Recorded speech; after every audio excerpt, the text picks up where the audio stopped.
को क्या क्या करवाती है। ठीक है। तो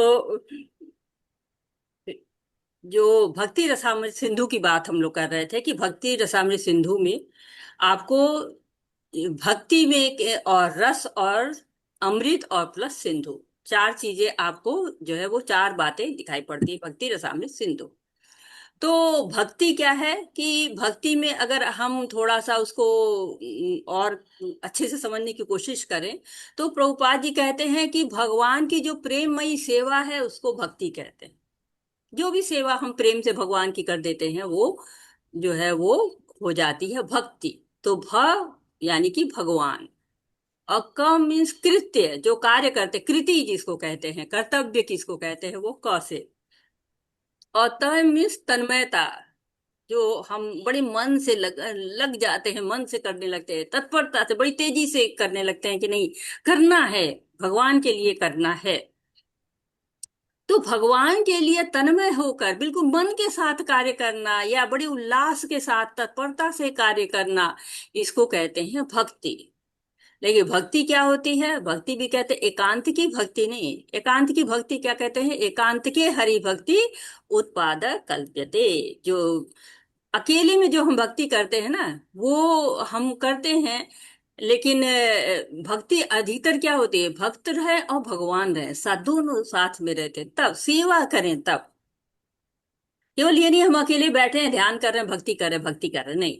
भक्ति कब होती है, सेवा से होती है। सेवा करनी है, भगवान कर्तव्य करना है। तो उदाहरण देते हैं श्रील प्रभुपाद कि नई बहू आती है तो क्या होता है, नई बहू आती है तो हम नई बहू बड़े उल्लासित होते हैं, हाँ नई बहू आ रही, नई बहू आ रही है। लेकिन जब वो नई बहू आती है, अच्छा है, उल्लास रहता है। लेकिन जब वो सेवा करना शुरू कर देती है, जब वो सेवा करती है कि हाँ अब सेवा करते हैं सास की, ससुर की, हस्बैंड की, बच्चों जो घर में देवर वगैरह हैं, नंद हैं, सबकी जब सेवा करती है ना, धीरे धीरे वही बहू बहुत अच्छी लगने लगती है, बहुत प्यारी लगने लगती है। तो प्रेम करते हैं, जब वो सेवा करती है तब हम प्रेम करते हैं। या इस तरह से भी आप देख सकते हैं कि जब हम किसी बच्चे को बहुत प्यार करते हैं तो हम कहे बड़े प्यार करते हैं, हम तो तुमको बड़ा प्यार करते हैं।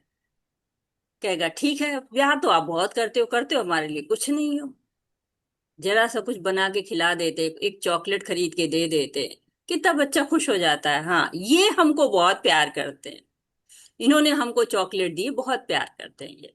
तो जब हम भगवान को जो सेवा करते हैं तो भगवान से हमको भी प्रेम हो जाता है, जिससे हम सेवा करते हैं उससे हमें भी प्रेम हो जाता है, न चाहते हुए भी प्रेम हो जाता है। अगर आप किसी की सेवा करें ना, आप नहीं चाहेंगे तो भी ऑटोमेटिक प्रेम हो जाएगा। और दूसरी बात, जैसे बहू ही है, कर्तव्य समझ के कि पहले करती है सेवा, फिर धीरे धीरे वो समझती है, नहीं प्रेम है, हमारे हैं लोग, इनको सेवा करनी चाहिए, इनकी इच्छाओं को पूर्ति करनी चाहिए। और फिर आ जाता है रस, भक्ति रसामृत सिंधु। तो रस, रस हम बहुत सारे रस देखते हैं, फलों के रस हो जाते हैं, फूलों के रस होते हैं, मिठाइयों का रस होता है, जल को भी रस कहते हैं, बहुत जगह पे जल को रस कहते हैं, ये नहीं कहते जल लाओ, कहते हैं रस लाओ।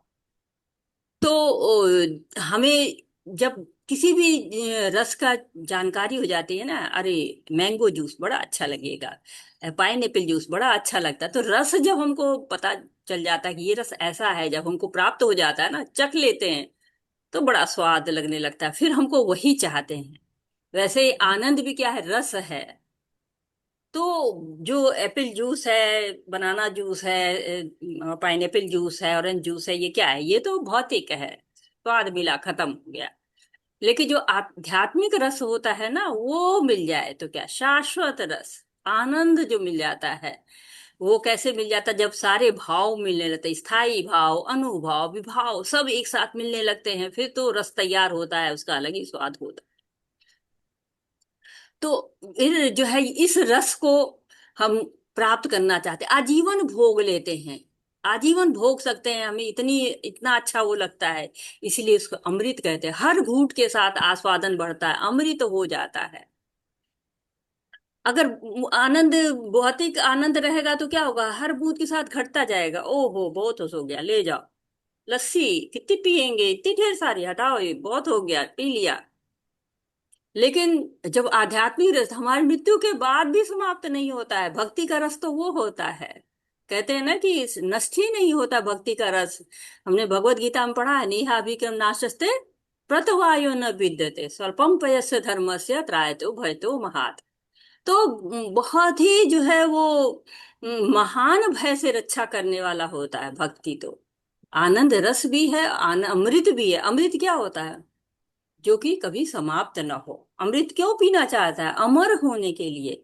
तो अमर हो जाती है भक्ति, अमर होती, शाश्वत होती है। और सिंधु, सिंधु में तो समुद्र होता है। समुद्र नाप ही नहीं सकते, इतना लंबा चौड़ा। अरबों लोग उस जो है वो इस अमृत रस का पान कर लेते हैं। ये रस सिंधु की तरह से है, इतना रस है इसमें कि हम इसको नाप ही नहीं सकते हैं। कहते हैं कि अगर इसका थोड़ा सा भी भाग भौतिक जगत में आ जाए ना, तो ये भौतिक जगत में डूब जाए सब लोग। इतना समुद्र है, इतनी सिंधु है, इतनी शक्ति है उसमें। रामायण कहती है ना कि एक सीख से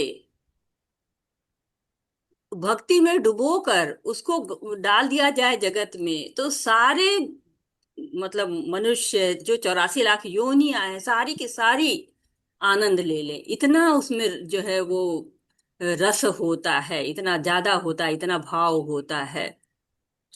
तो रस यहाँ भी ले रहे हैं। शादी ब्याह पार्टी है, सारे जितने भी योनियां हैं सब अपनी अपनी जगह के पे रस ले रही हैं। कुत्ता है सड़क पर रस ले रहा है, मछली पानी में रस ले रही है, और पेट्स हैं मालिक के घर पे रस ले रहे हैं। लेकिन ये रस क्या है? विकृत रस है। हमको क्या चाहिए? अमृत रस चाहिए, अमृत भोग करें। तो ये भक्ति को ग्रहण कैसे करें? सेवा के साथ। भक्ति में आनंद नहीं आ रहा, इसका मतलब हम सेवा नहीं कर रहे हैं। सेवा उनको ही जिहवा दो। जब हम सेवा करने लगते हैं ना, तो जिह्वा पर प्रकट होने लगते हैं। जिह्वा पर भगवान का नाम प्रकट होने लगता है। कहते हैं ना कि हृदय में स्फुटित होता है, जैसे दिया और सलाई होती है ना। दिया सलाई मिलके हो जाती है, जब दोनों मिल जाते तो क्या होता है? एकदम आग निकलती है। तो वैसे ही जब प्रेम जल रूपी दीपक जल जाता है, तो हमारे अंदर तो स्वाभाविक रूप से प्रेम करने की प्रवृत्ति होती है ना। हम स्वाभाविक रूप से प्रेम करने लगते हैं। किसी न किसी से हम आकर्षित होने ही लगते हैं, चाहे किसी कुत्ते से हो जाए, किसी बिल्ली से हो जाए, किसी पशु से, किसी पक्षी से, किसी जीव से। हम प्रेम तो करने ही लगते हैं। तो अगर उस परिवार को हम इतनी महत्ता देते हैं, इतनी आसक्ति होती, तो भगवान जो हमारा परम पिता है, कितना प्यारा हमको लगना चाहिए। क्योंकि वो कहते हैं ना कि हम, तुम तो हमारे अंश हो, मम्मी वांश जीव लोके जीव भूता सनातना। जो अंश होता है ना, वो अपने अंशी से जरूर आकर्षित होता रहता है। इसलिए कहते हैं कि ये मास्टरपीस है, भक्ति रसामृत सिंधु मास्टरपीस है। इंद्रियों के साथ सेवा करना है, मीठा भाव अमृत लेना है जो जीवन को सुरक्षित रखे। चैतन्य महाप्रभु कहते हैं ना कि ये जो समुद्र है, इसको तो हम तब भी नाप सकते हैं, लेकिन हरे कृष्णा हरे कृष्णा, लेकिन जो वो समुद्र है वो इतना है कि कभी समाप्त ही नहीं होने वाला है। और साथ ही साथ प्रभुपाद जी इस बात को एक थोड़े अलग ढंग से कहते हैं कि ये जो भक्ति रसामृत सिंधु का जो स्वाद है ना, वो खाना खाने वाली जिह्वा है, जो पानी पीने वाली जिह्वा है ना, वो स्वाद लेने की नहीं है। हम जिह्वा से उसका स्वाद नहीं ले सकते हैं। कहाँ से लेंगे? अंदर से प्रकट होता है। किसी जड़ वस्तु का सत्व नहीं है। जैसे सारे रस तो भौतिक जगत में भी मीठे नहीं होते हैं। कुछ करेले का रस है, कुछ जामुन का रस है। लेकिन ये जो भक्ति का रस है ना, चाहे आप साधना भक्ति से पाएं, चाहे भाव भक्ति से पाएं, चाहे प्रेमा भक्ति से पाएं, हमको ये रस मीठा ही लगेगा। हमेशा जो है वो मीठा ही लगेगा, मीठा ही लगता रहता है ये रस बहुत ज्यादा। तो ये जो है, एक तो बात हमने जाना कि भक्ति रसामृत सिंधु क्या है। अब हम जानेंगे कि भक्ति रसामृत सिंधु को लिखने वाला कौन है। कौन है जिसने हमको ये दिया हुआ है? ये ग्रंथ किसने हमको दिया हुआ है? तो हम लोग कहीं भी जब कोई बुक लेते हैं, तो थोड़ा सा देखते हैं ना कि किसके बारे में है, क्या कह रहा है। तो पढ़ा, नाम तो पता चल गया किसके बारे में। भक्ति रसामृत है, भक्ति का रस इसमें मिलने वाला है। तो अब क्या जानना है कि किसने जो है वो ये लिखा है। किसने लिखा है इसको? शील रूप गोस्वामी ने इसको लिखा है। उसके पहले थोड़ा सा हम आमुख पर भी रोशनी डालते हैं कि आमुख क्या होता है। तो हर बुक में प्रस्तावना किसी में लिखी जाती है, किसी में आमुख लिखा जाता है, किसी में फॉरवर्ड भी लोग बोलते हैं, लिखा जाता है। टेक्निकली थोड़ा थोड़ा अंतर होता है इनमें। लेकिन जब वो कोई भी बुक लिखे तो उसमें जरूर कोई ना कोई कुछ ना कुछ उसमें लिखा जाता ही है। चाहे तो इस्कॉन में पहले प्रेस नहीं था, और जब भगवत गीता यथारूप छपी थी तो मैकवेल ने उसको छापा था, तो उस पे आमुख जो है वो एलन गिल ने लिखा हुआ था। जो फॉरवर्ड जो है कहा गया उसको उसको जो है वो एलन गिल ने लिखा था।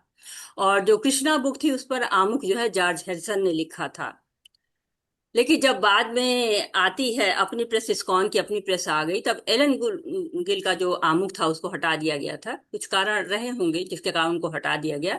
लेकिन जॉर्ज हैरिसन का जो है फॉरवर्ड, जिसको प्राक्तन कहते हैं, परिचय कहते हैं, वो अभी भी उसमें पाया जाता है। लेकिन भक्ति रसामृत में वो फॉरवर्ड नहीं है। क्या है इसमें? आमुख है और प्रस्तावना है। कहीं कहीं पे आप नॉवेल वगैरह पढ़ते तो उसमें प्रोलॉग लिखा जाता है। लेकिन ये सीधी सिंपल सी बुक है जो कि आपको आमुख और प्रस्तावना के साथ आती है। तो अब इसका परिचय भी, कि जैसे होता है ना कि कोई टीचर क्लास में आता है तो क्या कहते हैं कि परिचय कराते हैं ना, कि ये देखो ये प्रिंसिपल साहब आते हैं और कहते हैं ये देखो तुम्हारे साइंस टीचर हैं, ये देखो तुम्हारे मैथ्स टीचर हैं। वैसे ही चैतन्य महाप्रभु जी ने रूप गोस्वामी को हमें परिचय के रूप में दिया। रूप गोस्वामी जो है वो इस बुक को लिखते हैं और वो बताते हैं कि ये बुक जो है वो कैसी है। और श्रील प्रभुपाद जी वो लेके आते हैं जब हमारे लिए, तो प्रभुपाद जी अपने बताते हैं कि देखो रूप गोस्वामी ने क्या लिखा है, कैसे उन्होंने भगवान के बारे में कैसे संबंध बताए हैं। जैसे कि भगवत गीता के में लिखते हैं श्रीला प्रभुपाद की 5 विषय हैं भगवत गीता के: ईश्वर, प्रकृति, काल, कर्म और जो है प्रकृति, सब मतलब जो 5 शब्द हैं, जीव, ये पांचवा जो है ईश्वर, प्रकृति, काल, कर्म और जीव, ये लिखा। तो यहाँ पर जो है बता रहे हैं, रूप गोस्वामी का परिचय सबसे करवा रहे हैं कि भक्ति रस क्या है, और भक्ति रसामृत में जो रूप गोस्वामी जी क्या है उनके बारे में यहाँ पर बताया गया। तो कृष्णा बुक और भक्ति रसामृत दोनों अलग टाइप से लिखा हुआ है। लिखने के तरीके की बात मैं कर रही हूँ। तो भक्ति रसामृत है और कृष्णा बुक ये क्या है, समरी स्टडीज हैं। आप भगवत गीता पढ़ेंगे, भागवतम पढ़ेंगे, चैतन्य चरितामृत पढ़ेंगे, तो इनमें क्या है, श्लोक दिया हुआ है, फिर शब्दार्थ दिया हुआ है, फिर अनुवाद दिया है, फिर तात्पर्य दिया हुआ है। लेकिन ये समरी स्टडी में जाता है भक्ति रसामृत और कृष्णा बुक। 10वां स्कंध है भागवतम का कृष्णा बुक। और एक बार प्रभुपाद जी बहुत मजेदार मजेदार तो आंसर भी दिया करते थे ना। तो एक बार कोई शिष्य पूछता है उनसे कि ये बताइए कि ये समरी स्टडी क्या होती है। तो प्रभुपाद जी कहते हैं कि मैं चाहे वो करूं चाहे मैं चाहूँ ये करूं। जैसे गाना बना है ना कि ये, इसमें मैं अपने आप से कहते हूँ कि मेरी मर्जी जो होता है ना, वो चीज की इस किताब को मैं अपने रूप में लिख सकता हूँ। जो समझ में आए, जो मैं कहना चाहता हूँ वो मैं कह सकता हूँ। कहते हैं कि शील रूप गोस्वामी ने जो लिखा है ना वो सब लोग नहीं समझ सकते हैं। भक्ति रसामृत में उन्होंने कोई सिस्टम फॉलो नहीं किया है। शिला प्रभुपाद जी ने जब इसको लिखा है तो जैसे हमने बताया कि और बुक्स में उन्होंने किया हुआ है कि सिस्टम फॉलो किया है। तो सिस्टम फॉलो करने में बड़ा परिश्रम लगता है और एक स्थान पे रहना होता है। और प्रभुपाद जी हमेशा यात्रा करते रहते थे, मुश्किल काम था। क्योंकि लोग देखिए एक स्थान पे रहते हैं तब सालों में एक किताब लिख पाते हैं। बहुत सामान लेके जाना पड़ता है ना, बहुत आचार्य लोगों की वाणी, पुराण है, उपनिषद है, ये सबको कोट करना पड़ता है, तो मुश्किल हो जाता है। इसलिए प्रभुपाद जी ने इसको थोड़ा सा, और एक बात और थी कि वो भागवतम ऑलरेडी लिख रहे थे, तो वो भी एक कारण था कि ये लिखना थोड़ा उस रूप में थोड़ा मुश्किल था। इसलिए उन्होंने इसको एक तरह से स्टडी के रूप में दिया हुआ है। तो भक्ति रसामृत एक टेक्निकल बुक है। इसको वर्ड बाय वर्ड लिखना वैसे ही बहुत मुश्किल है, और मैं वो चीज दिखाऊंगी आपको। क्योंकि जो लोग एक बार पहले पढ़ चुके हैं उनको पता है कि जो शील रूप गोस्वामी ने कैसे लिखा हुआ है उसके हिसाब से भी मैं आपको, चूंकि आपने डिटेल में कहा है, तो हम उसको हिसाब से भी पढ़ेंगे।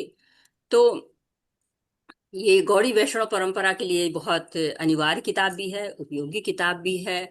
क्योंकि हम जो गौड़ी वैष्णव परंपरा है उसमें माधुर्य रस का बहुत स्पेशल कॉन्सेप्ट है, बहुत स्पेशल मानते हैं माधुर्य रस को हम चाहते हैं। तो भगवान के भक्त जो है वो किस तरह से भगवान पे जुड़ पाए और कैसे माधुर्य प्रेम तक पहुंच पाए, इसका जो है वो बहुत विशेष वर्णन यहाँ पर है। ये बुक आप लोग यहाँ पे लेवल 3 में पढ़ते हैं। लेवल 3 के बाद जो है वो ये वो भक्ति शास्त्री में भी ये बुक पढ़ाई जाती है, इसलिए वहां पर और डिटेल पढ़ाई जाती है। जो अभी आपने पढ़ा है वो भी आपने काफी डिटेल में ही पढ़ा होगा, पूरी पूरी बुक पढ़ते ही हैं, लेकिन जो आप भक्ति शास्त्री में और भी उसको डिटेल में पढ़ेंगे। तो आप जैसे जानते हैं कि सबसे पहले मिलते हैं चैतन्य महाप्रभु से रूप गोस्वामी, और दशा समेत घाट पर बैठ के, और वहां पर दोनों लोग की बातचीत होती है। वहां पे जो संदेश मिलता है वो ही शील रूप गोस्वामी ने एक बुक में कर दिया। वहां पर उनको इंस्ट्रक्शन, 4 इंस्ट्रक्शन जहां तक मुझे याद है मिला था। और कहते हैं कि छठ गोस्वामी में प्राइमरी रूप से पाए जाते हैं ये। और एक तो मिला था कि राधा कृष्ण ने जहां जहां पर लीलाएं की हैं उस स्थान को खोजना है। खोज लिया, एक काम हो गया। फिर उसका पुनरुद्धार करना है, उसको छोड़ना नहीं है कि देख लिया हाँ हाँ यही तो है, बता दिया कि हाँ ये यहाँ नहीं, उसको फिर पुनरुद्धार करना है। और फिर तीसरा काम क्या करना है, मंदिर बनवाना है। रूप गोस्वामी ने कई मंदिर बनवाए, राधा गोविंद मंदिर, राधा दामोदर मंदिर, ये सब बनवाए उन्होंने। फिर जो है चौथा काम क्या था, किताबें लिखना। किताब लिखना है जो भक्ति में सहायक हो, जो धर्म शास्त्रों के अनुसार हों, क्योंकि धर्म शास्त्र तो बहुत विशाल है, उनको सभी लोग पढ़ नहीं पाते हैं। उनका सार बताइए जहाँ की भक्ति में जो सहायक हों। और चूंकि भगवान कह चुके हैं भगवत गीता में, और शिला प्रभुपाद भी उस चीज को जानते हैं कि भक्त्या माम अभिजानाति, भक्त ही मुझे जान सकता है।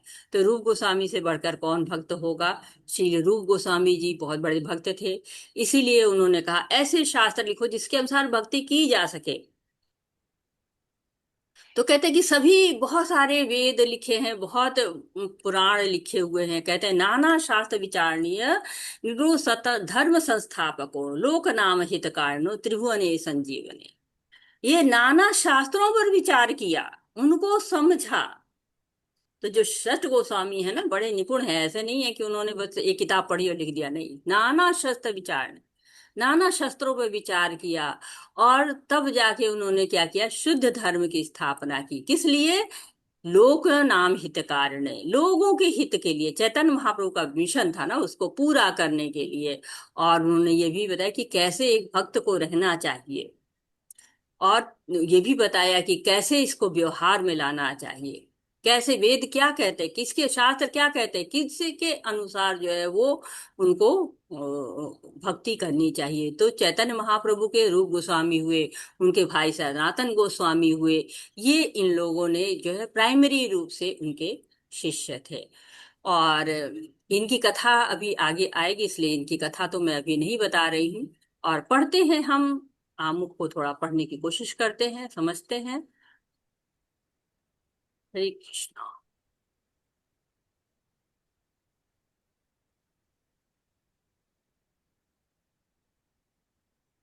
तो पढ़िए, किसी को दीजिए प्रभु जी पढ़ने के लिए।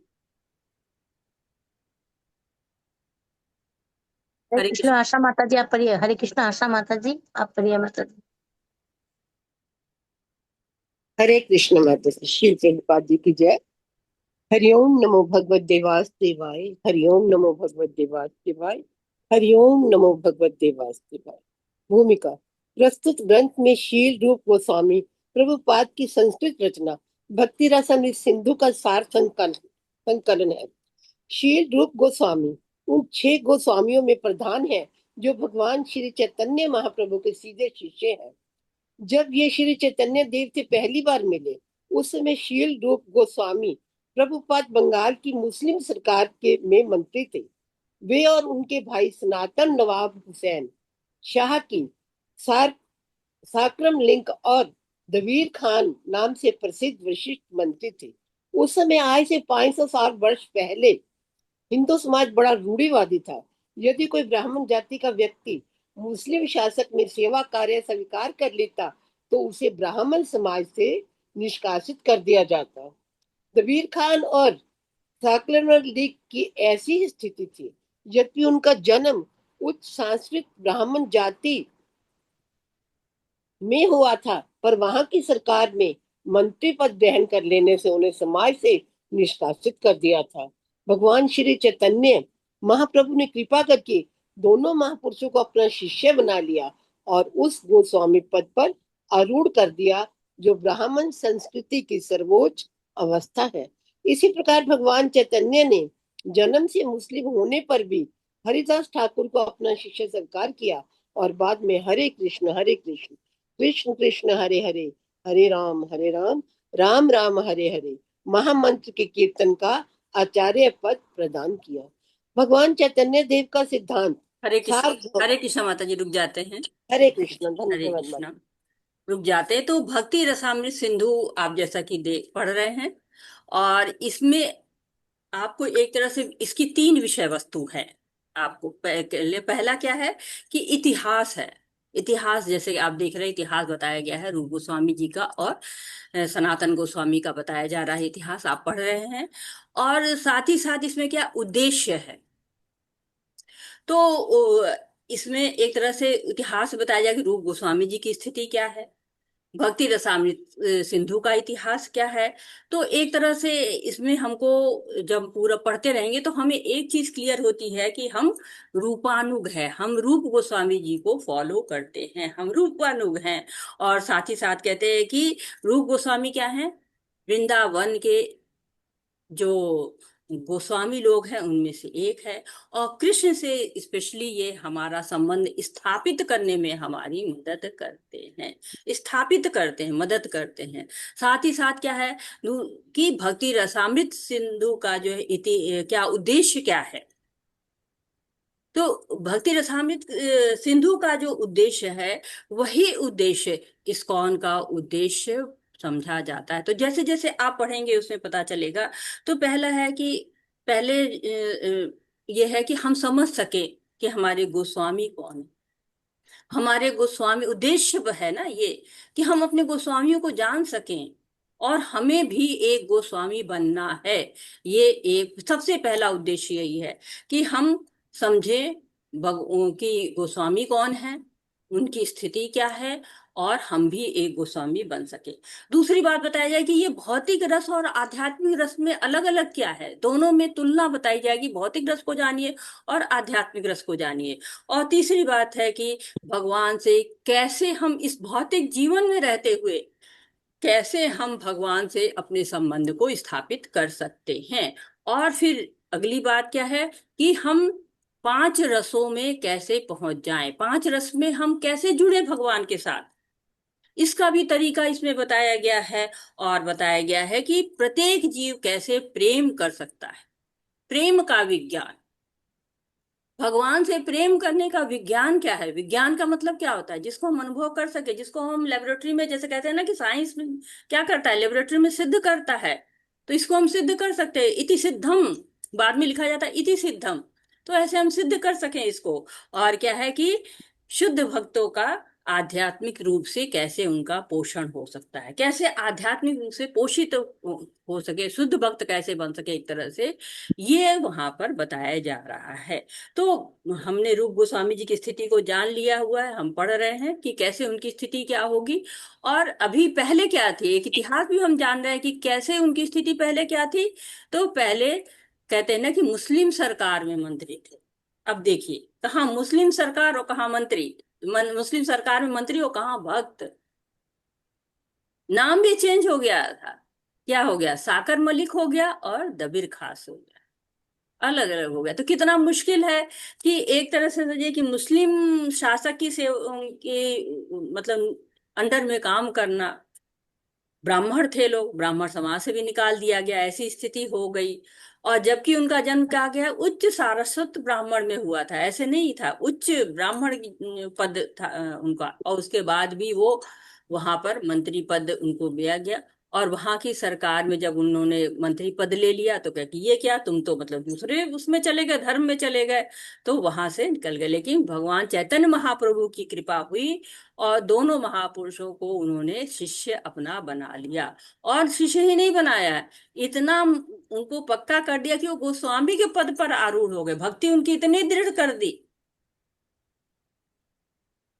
कि वो फिर से अपना एक तरह से उन्होंने ब्राह्मणत्व को प्राप्त कर लिया। तो भगवान चैतन्य के कहते हैं, चैतन्य जन्म से मुस्लिम होने पर भी हरिदास ठाकुर को अपना शिष्य स्वीकार कर लिया।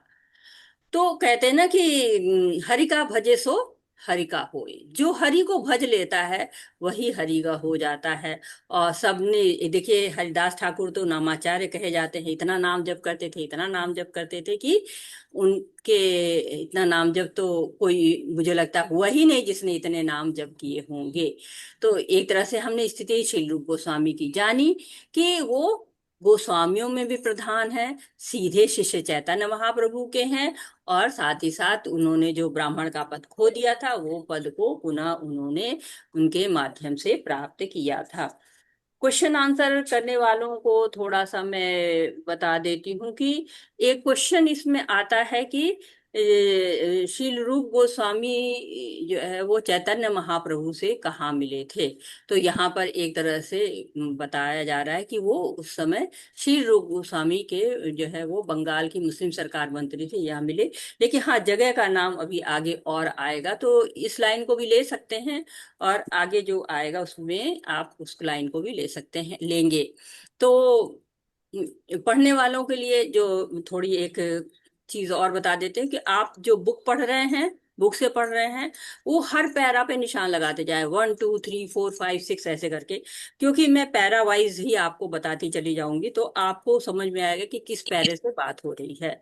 तो अगर कभी बाद में भी बात आएगी तो आप उसको तुरंत पलट के देख लेंगे किस पैरे की बात हो रही है। तो जैसे, और जिनके पास नहीं है भक्ति रसामृत सिंधु, नहीं है, ऐसे लोग भी होंगे, वो लोग ऐसे कर सकते हैं जैसे हम लोग पढ़ते थे तो कहते थे ना, प्रस्तुत ग्रंथ श्री रूप गोस्वामी, फिर डॉट डॉट डॉट करके आचार्य बना दिया, फर्स्ट करके डाल देंगे। तो भी अगर आप नोट्स वगैरह बना रहे हैं या ऐसा कुछ कर रहे हैं तो इस तरह चल सकते हैं। अगर केवल श्रवण कर रहे हैं तो फिर की जरूरत नहीं है। हरे कृष्णा। दीजिए माता जी, पढ़ने को दीजिए किसी को। हरे कृष्णा माधुरी माता जी। हरे कृष्णा माधुरी कृष्ण जी। कृष्ण प्रभुपाद जी के द्वारा भगवान चैतन्य देव का सिद्धांत सार्वभौम है। जो कोई श्री कृष्ण के तत्व को जानता हो, उनकी सेवा के परायण हो, से ब्राह्मण वंश में जन्मे एक व्यक्ति से श्रेष्ठ माना जाता है। संपूर्ण वैदिक शास्त्रों, विशेषतः भगवद गीता, श्रीमद् भागवत का मूल सिद्धांत यही है। भगवान चैतन्य महाप्रभु के आंदोलन के इसी सिद्धांत का भक्ति रसामृत सिंधु में दिखाया गया है। इसके द्वारा कोई भी व्यक्ति गोस्वामी पद पर आरूढ़ हो सकता है। भगवान चैतन्य महाप्रभु के नवीर खास और साकर मलिक नामक इन दोनों भाइयों से भेंट मालदा जिले के राम में हुई थी। हाँ, हरे कृष्ण माता जी, रुक जाते हैं थोड़ा सा। तो यहाँ पे दूसरा प्रश्न आपका आ गया है कि भगवान चैतन्य देव का सिद्धांत क्या है। तो पहले जो हम लोगों ने पहला जो देखा था श्लोक, पहला जो पैराग्राफ, उसमें हमने मुख्य मुख्य बातें क्या थी कि ये चैतन्य महाप्रभु से रूप गोस्वामी मिलते हैं, सनातन गोस्वामी भी का भी अभी जिक्र आएगा कि वो भी मिलते हैं, उनका भी बारे में बताया गया है स्थिति कि दोनों मुस्लिम सरकार में मंत्री थे। रूप गोस्वामी का नाम दबीर खास था, सनातन गोस्वामी का नाम साकर मलिक था। ब्राह्मण समाज से निकाल दिया गया था, उच्च सारस्वत ब्राह्मण थे। हरिदास ठाकुर मुसलमान थे, नामाचार के नाम से मशहूर थे। अब आते हैं सार्वभौम सिद्धांत की तरफ। सार्वभौम सिद्धांत के बारे में क्या है कि दो चीजें हैं सार्वभौम सिद्धांत में, कि एक तो है कि जाति धर्म का बंधन नहीं है बल्कि गुण है। अगर गुण है तो किसी को भी स्थान मिल सकता है। उसका उदाहरण जो है दिया गया है कि रूप गोस्वामी और सनातन गोस्वामी, और दूसरा है कि हरिदास ठाकुर। तो ब्राह्मण संस्कृति केवल ब्राह्मणों के लिए नहीं है, पहले सभी लोग इस संस्कृति का पालन करते थे और हर श्रेणी के लोग ब्राह्मणों जैसे ही स्वच्छता को रखते थे। तो ये जो है मुख्य मुख्य बातें हैं। और साथ ही साथ अब इस पैराग्राफ में देखते हैं कि क्या क्या कहा गया है।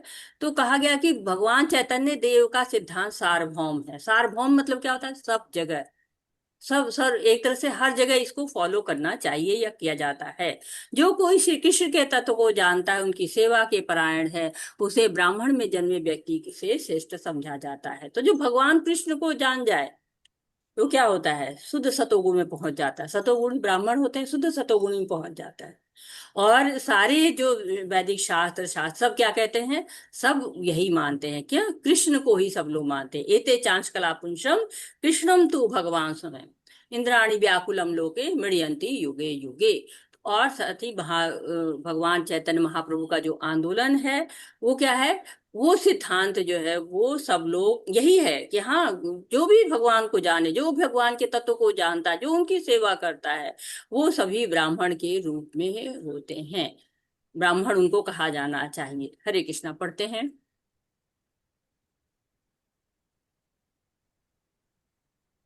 दीजिए माता जी पढ़ने। हरे कृष्णा नीता माता जी, आप पढ़िए माता जी। ऊपर कीजिए ना, ऊपर नहीं गए। यहाँ से बैंड के पढ़िए भगवान चैतन्य महाप्रभु से। प्रबोध वेद खास और सागर मलिक नाम उन दोनों भाई से बैंड मालदा जिले के रामकेली ग्राम में हुई थी। उस बैंड के बाद दोनों ने सरकारी सेवा को त्याग कर भगवान चैतन्य देव के शरणागत हो जाने का निश्चय किया। यही नववीर खास परवर्ती काल में रूप गोस्वामी कहलाए। उन्होंने अपने पद से त्याग पत्र दे दिया और सेवा काल में जितना धन संचित किया था से लेकर चल पड़े। चैतन्य चरितमृत में वर्णन है कि वह स्वर्ण मुद्राओं के रूप में उनका संचित धन करोड़ों रुपए तक का था और उससे एक बड़ी नाव बढ़ गई। उन्होंने अपने इस धन का बड़े ही आदर्श रूप से विभाजन किया, जिसका भक्तों को विशेष रूप से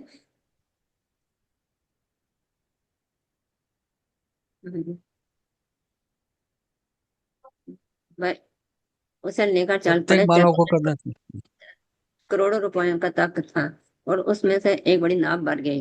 उन्होंने अपने इस धन को बड़े आदर्श रूप से विभाजन किया, जिसका भक्तों को विशेष रूप से और मानवता को सामान्य रूप से पालन करना चाहिए। संचित संपत्ति का आधा भाग भाविक पुरुषों अर्थात ब्राह्मणों और वैष्णवों को दिया गया। डिस्टर्बेंस बहुत हो रहा है। प्रतिशत बंधु बांधवों ने वितरित किया हुआ काका जी और म्यूट शेष करवा दीजिए। प्रतिशत आपातकाल जी प्रभु जी, बहुत और तेज आवाज आ रही है, पता नहीं किसके यहाँ से आ रही है कठिनाई आपकी। कठिनाई को रख छोड़ा। हमारे घर माधुरी से माता नहीं जी आ जरा रही है, रुकिए, हमारे से नहीं आ रही रुकिए है। थोड़ा। बाद में जब सागर मलिक ने भी त्याग पत्र देना चाहा, नवाब बहुत उद्विग्न हुआ और उन्हें जेल में डाल दिया। सागर मलिक ने जो परवर्ती काल में श्री सनातन गोस्वामी नाम से ख्यात हुए अपने भाई के निजी दान का लाभ उठाया, जो गांव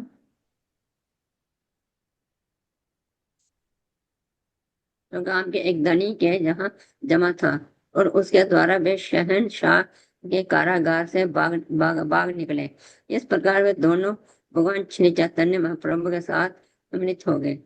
हरे एक कृष्ण हरे परम माता कृष्णा जी, माता हरे जी, हरे कृष्ण। कृष्णा माता जी, माता जी, हरे हरे कृष्ण। कृष्णा माता जी, धन्यवाद माता हरे जी। धन्यवाद कृष्णा। माता तो जी। एक तरह से यहाँ पर अब उनका वर्णन हो रहा है, उनकी हिस्ट्री बताई जा रही है कि कैसे वो लोग थे और कैसे कितना उन लोगों ने त्याग किया। गोस्वामी का पद ऐसे ही नहीं मिल गया बहुत आसानी से, बहुत कष्ट सहा है उन्होंने, बहुत मेहनत की है, तब जाके उनको गोस्वामी का पद हुआ है। एक प्रश्न और मेरे को हाथ अभी लगा कि है कि भक्ति रसामृत सिंधु किसके लिए लिखा गया था? तो कोई बताएगा कि किसके लिए लिखा गया भक्ति रसामृत सिंधु? हरे कृष्णा। आप लोग में से कोई बताना चाहता है कि भक्ति रसामृत सिंधु किसके लिए लिखा गया है? इतनी अभी बातें हुई हैं, कुछ इसमें से रूपानु रूपानुग वालों के लिए माता जी। रूपानुग वालों के लिए। ओके। और कोई?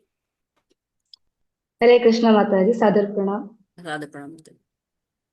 माता जी, भक्ति रसामृत सिंधु इसीलिए लिखा गया है कि हमें भगवत गीता में बताया गया है कि भक्ति ही सबसे श्रेष्ठ मार्ग है, लेकिन भक्ति कैसे किया जाए, तो ये जानने के लिए भक्ति रसामृत सिंधु हम पढ़ते हैं। बहुत सुंदर हरे माता जी। कृष्ण तो माता जी। हरे कृष्णा। आप आ गए माता जी? हरे कृष्णा। देखा नहीं मैंने तो। नहीं माता जी, मैं हूँ, घर में ही हूँ, लेकिन नेक्स्ट वीक ही आऊंगी। आज अच्छा। फ्री थी तो माता जी ज्वाइन कर रही। हरे कृष्ण। हरे कृष्ण जी।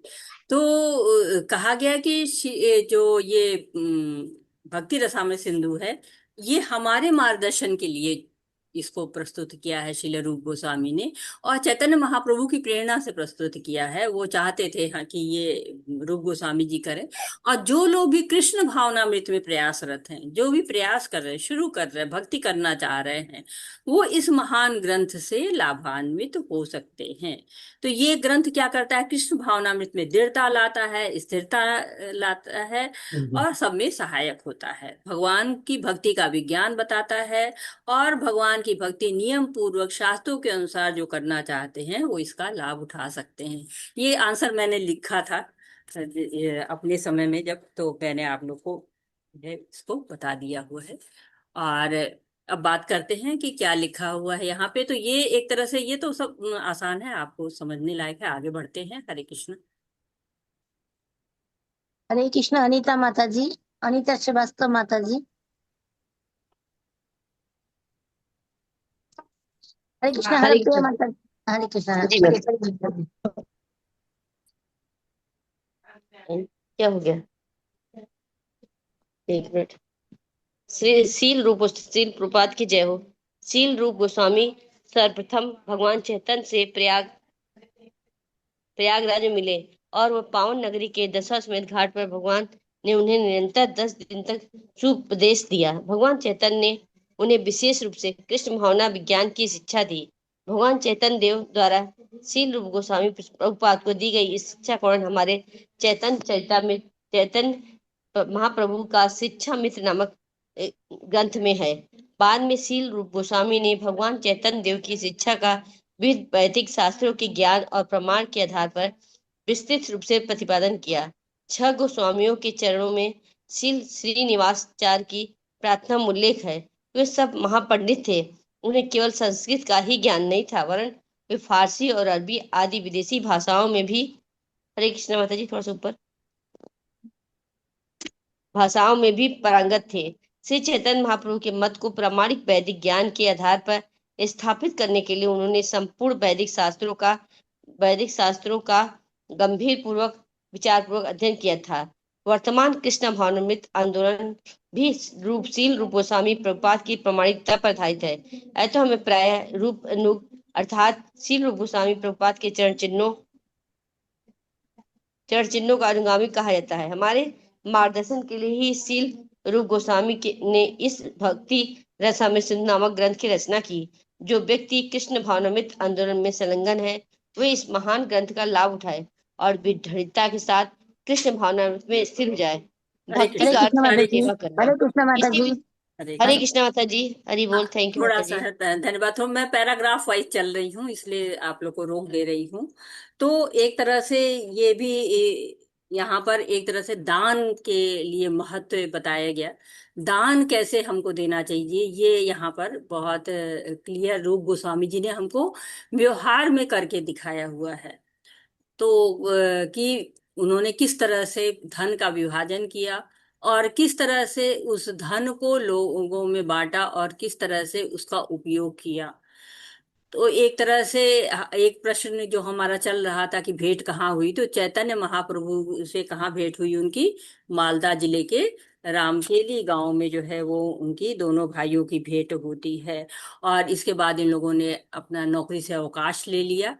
रूप गोस्वामी तो पहले निकले थे तो निकल आए, लेकिन सनातन गोस्वामी को तो थोड़ी परेशानी हुई, जो आप लोग पढ़ रहे हैं।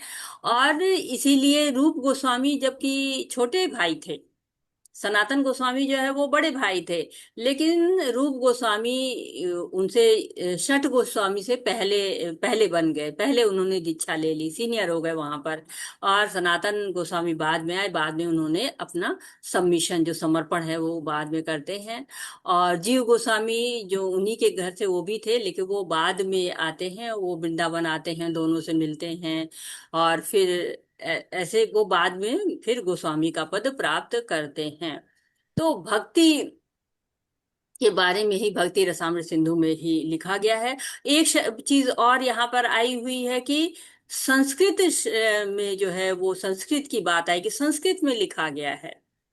ये जो भक्ति रसामृत सिंधु है ये संस्कृत में लिखा गया है। क्यों संस्कृत में लिखा गया है? क्योंकि जो संस्कृत भाषा है ना उसमें बहुत अच्छी तरह से बहुत स्पष्ट लिखा जा सकता है। जो बात कहते हैं ना अपनी भाषा में जो बात की जाती है वो बड़ी मधुर लगती है, बड़ी प्यारी लगती है, बड़ा भाव उसमें आता है। लेकिन हरे कृष्णा प्लीज, हरे कृष्णा प्लीज।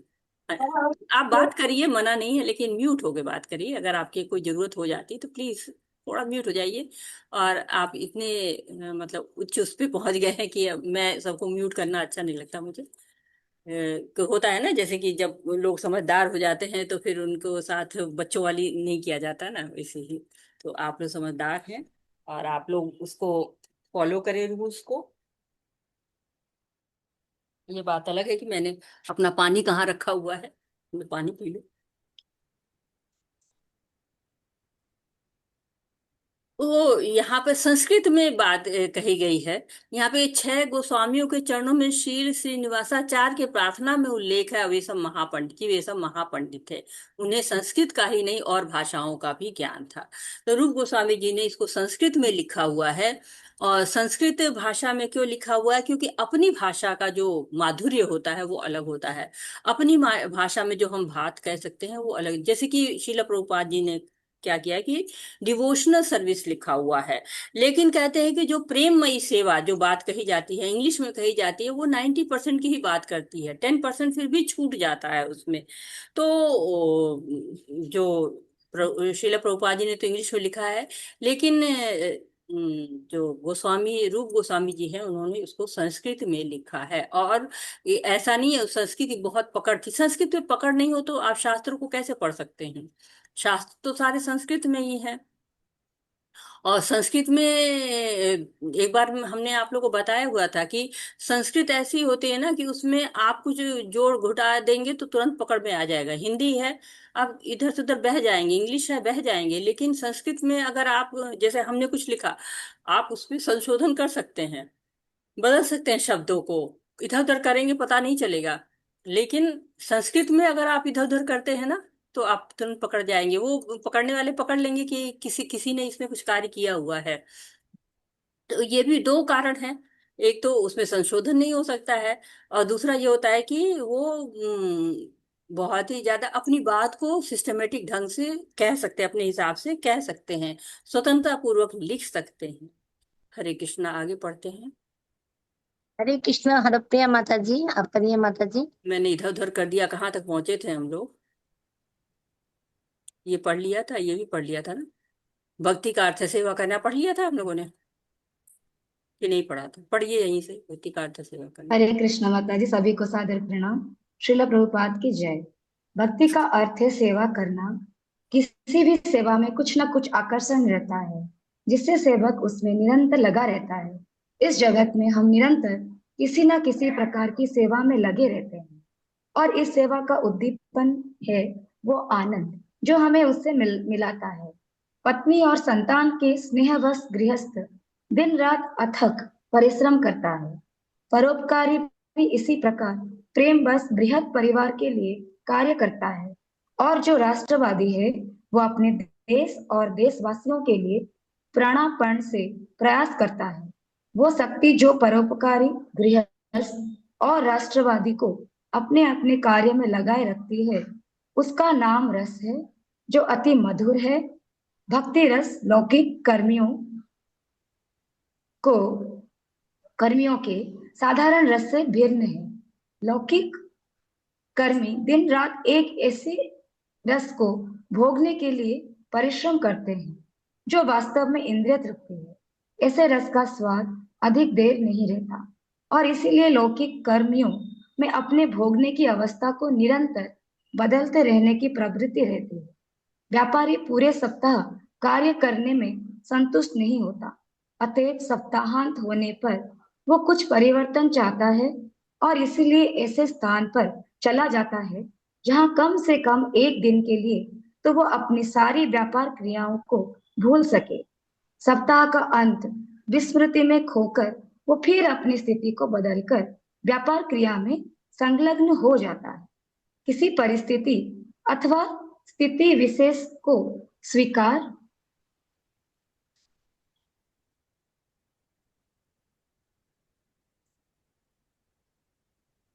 स्वीकार कर लेना। कर लेना और फिर कुछ समय बाद त्याग देना। लौकिक कार्यकलाप यही स्वरूप है। इसी को भोग त्याग कहते हैं। जीवात्मा निरंतर ना तो इंद्रिय तृप्ति में रह सकता है और ना त्याग में। निरंतर परिवर्तन चलता रहता है। हमें इनमें से किसी भी अवस्था में सुख नहीं मिलता, क्योंकि हमारे शाश्वत स्वरूप इन दोनों से भिन्न है। इंद्रिय तृप्ति अधिक समय तक नहीं रहती, अतएव उसे चपल सुख कहते हैं। उदाहरण के लिए एक साधारण मनुष्य दिन रात अथक परिश्रम करके अपने परिवार वालों को सुख देने में सफल होता है और इससे उसे एक प्रकार के रस की अनुभूति है। परंतु जैसे ही उसका जीवन समाप्त हो जाता है, शरीर के साथ ही प्रकृत सुख में की हुई सब उन्नति भी समाप्त हो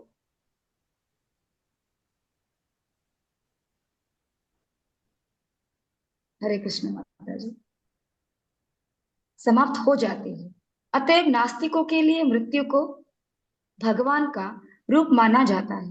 भक्त भक्ति योग के द्वारा भगवान के सानिध्य का अनुभव करते हैं और नास्तिक उनका साक्षात्कार मृत्यु के रूप में करते हैं। मृत्यु होने पर सब कुछ समाप्त हो जाता है।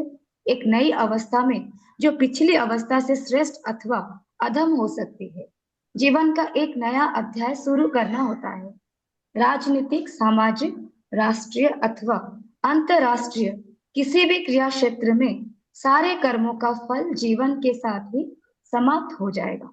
ये बिल्कुल निश्चित है। हरे कृष्ण। हरे कृष्ण माता जी। हरे कृष्ण। धन्यवाद। धन्यवाद माता जी। तो यहाँ पर हम लोगों ने देखा कि एक जो प्रश्न मैं कह रही थी कहाँ मिले थे, तो बीच में ये हो जाता है, लोग कहते हैं इस प्रश्न को आंसर ये लिखूं कि ये लिखूं, क्योंकि यहाँ पर भी है कि श्री रूप गोस्वामी सर्वप्रथम भगवान चैतन्य से प्रयागराज में मिले और उस पावन नगरी के दशा समेत घाट पर भगवान ने उन्हें निरंतर 10 दिन का उपदेश दिया। तो एक ये भी यहाँ पर भी एक वर्णन आता है। एक इसके पहले भी आ जाता है कि रामकेली में मिले थे, जहां तक आप लोगों ने पढ़ा ना कि भगवान चैतन्य महाप्रभु की दबीर खास और सकल मालिक इन दोनों भाइयों से भेंट मालदा जिले के रामकेली ग्राम में हुई।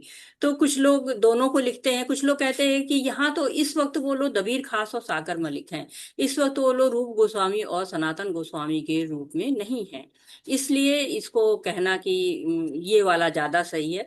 लेकिन हाँ, जब जो चेक करता है फिर उस दोनों चीज को मान लेता है कि हाँ ठीक है, जो भी, क्योंकि लिखा तो दोनों ही है यहाँ पर। और इसके अतिरिक्त तो एक चीज और भी यहाँ पर आई हुई है,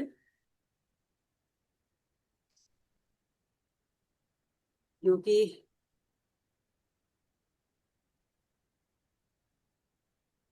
चपल सुख। चपल सुख तो आया, इसके पहले मैं वो रूपानुग ढूंढ रही हूँ कहाँ पर है, क्योंकि मेरी किताबों में तो निशान लगा हुआ है, यहाँ पर मैं ढूंढ रही हूँ, मुझे ढूंढने में टाइम लग रहा है। ये बाद में के लाइन में है, यहाँ शील गोस्वामी नामक यहाँ पे। हम्म, हम्म, ये थोड़ा शब्द यहाँ पर है। अतः हमें प्रायः रूपानुग अर्थात शील गोस्वामी प्रभुपाद के अनुयायी, क्या लिखा हुआ है, प्रभुपाद के चरण चिन्हों का अनुगामी कहा जाता है। तो यहाँ पर ये बताया गया कि रूपानुग किसको कहते हैं। तो ये भी एक प्रश्न होता है कि रूपानुग किसको कहते हैं, ये यहाँ पर आपको आंसर मिल रहा है। और इसके बाद कौन लाभ उठा सकता है, तो इसी के आगे इसका भी उत्तर है कि जो व्यक्ति कृष्ण भावनामृत आंदोलन में संलग्न है वे इस महान ग्रंथ का लाभ उठाएं और बड़ी दृढ़ता के साथ कृष्ण भावना में स्थिर हो जाएं। तो ये भी एक आंसर आपको यहाँ पर मिलता है। इसके बाद एक और आपको आंसर यहाँ पर मिल रहा है और क्वेश्चन का कि भक्ति का अर्थ है सेवा करना। भक्ति का अर्थ है प्रीति पूर्वक सेवा करना, बुक में लिखा हुआ है। प्रीति पूर्वक किसी भी सेवा में कुछ ना कुछ आकर्षण होता है जिससे सेवक उसमें निरंतर लगा रहता है। तो अब ये इसके बाद तो ये आपका मेन आंसर यहाँ पर मिल जाता है कि कोई ना कोई आकर्षण बना रहता है। तो एक तरह से बताया गया कि दशाश्वमेध घाट पर मिले हैं चैतन्य महाप्रभु से और वहां पे शिक्षा दी है जो चैतन्य महाप्रभु ने, वही शिक्षा जो है वो भक्ति रसामृत सिंधु में लिखी हुई है। तो इन लोग का नाम बताया गया और साथ ही साथ आपको कि भक्ति के बारे में बताया गया कि भक्ति क्या है कि आप सेवा जो भी करते हैं, जिसकी भी करते हैं, आकर्षण उसमें तो रहता ही, आनंद तो उसमें रहता है। जैसे माँ है, बच्चे की सेवा करती है, बड़ी खुश रहती है। पत्नियां पति की सेवा करती हैं, बहुत खुश रहती हैं कि हाँ बहुत अच्छा है, स्नेह मिलता है, प्रेम मिलता है बहुत। जो पति भी होता है वो दिन रात परिश्रम करके लाता है, पैसा लाता है, सब चीजें लाता है ताकि जो अपने परिवार को पाल सके। जो देश प्रेमी लोग होते हैं वो राष्ट्र की सेवा करते हैं, जो समाज प्रेमी होते हैं समाज की सेवा करते हैं। तो सभी लोग को रस मिलता है सेवा में, ऐसा नहीं जो रस है। लेकिन ये सारे रस क्या हैं? भौतिक रस हैं, लौकिक रस कहे जा रहे हैं। दिन रात परिश्रम करते हैं और फिर भी ज्यादा देर तक भोग नहीं पाते। एक रसगुल्ला है, आप खा रहे हैं, खाते खाते क्या होता है, दो खाया, चार खाया, छह खाया और अंत में क्या होता है, फिर नहीं ले जाओ मैं नहीं खा सकता इस।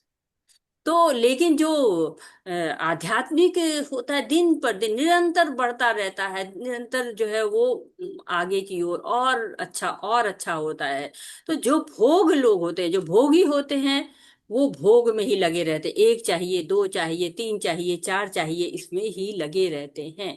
लेकिन जो आध्यात्मिकता में होते हैं वो अपने आप को जो है इस भोग से दूर कर लेते। तो यहाँ पर है भोग त्याग, इसी को भोग त्याग कहते हैं। किसी परिस्थिति अथवा स्थिति विशेष को स्वीकार कर लेना और फिर कुछ समय बाद उसको त्याग देना, लौकिक कार्यकलाप का यही स्वरूप है, इसी को भोग त्याग कहते हैं। तो कुछ लोग कहते हैं हमने तो त्याग दिया, हम तो भोग करते ही नहीं है, हमें भोग चाहिए ही नहीं, हमने तो त्याग दिया हुआ है। लेकिन त्यागा कैसे है?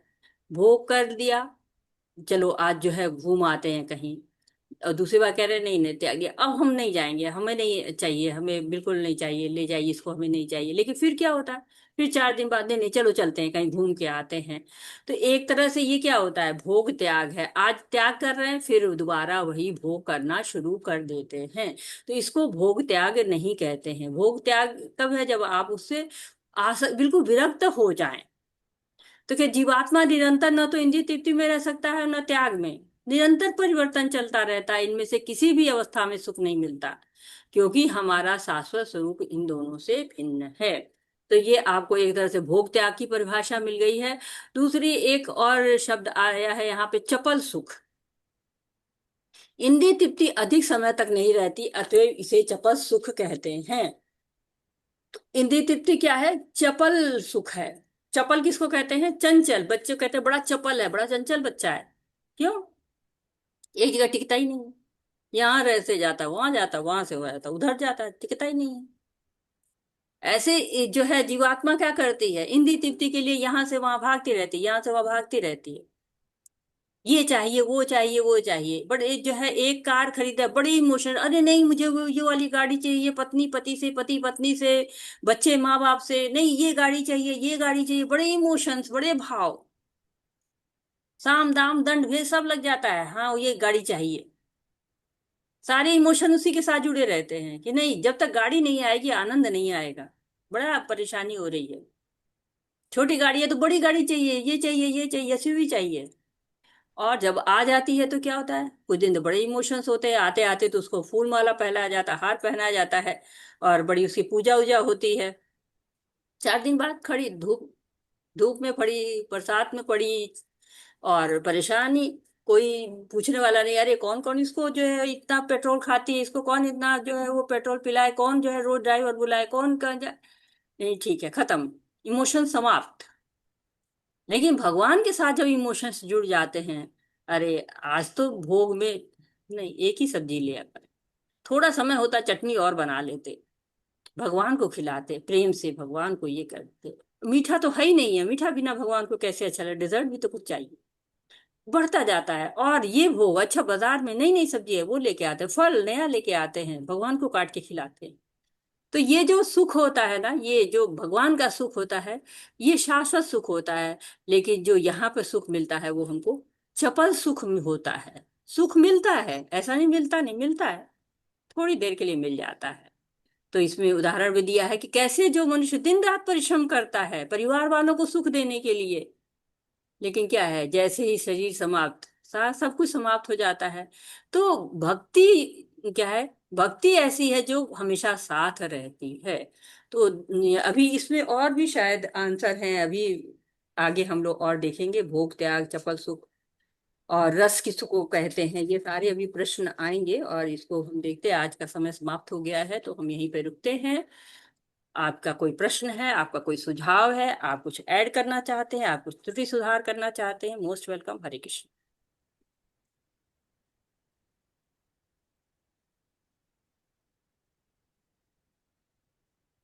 मैं रिकॉर्डिंग रोक रही हूँ।